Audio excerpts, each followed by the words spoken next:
আল্লাহ রসুল বলেন যার ভিতরে তিনটা বদ অভ্যাস আছে জান্নাতে যেতে পারবে না, যত বড় হাজি হোক, নামাজিওয়ালা হোক, যত বড় আলগা দরবেশ হোক। এক নম্বরে যার ভিতরে হিংসা আছে।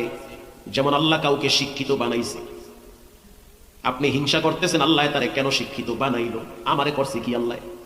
যাকে আল্লাহ সম্পদ দিয়েছে আপনি হিংসা করে বলতে আছেন আল্লাহ তারে কেন সম্পদ দিল।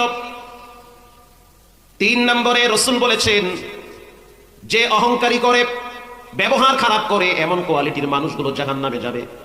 সাহাবীরা সাবধান, এই বদ গুণগুলা যেন তোমাদের ভিতরে না থাকে। এবার রসুল বলেন আলা উখবিরুকুম বিআহলিল জান্নাহ, আমি কি বলবো জান্নাতে কারা যাবে? সাহাবীরা বললেন বালা ইয়া রাসূলুল্লাহ, বলবেন। আল্লাহর রাসূল বলেন জান্নাতে তারা যাবে যারা সহজ সরল দিলের অধিকারী। সুবহানাল্লাহ বলেন, সহজ সরল দিলের অধিকারী। ইয়াউমা লা ইয়ানফাউ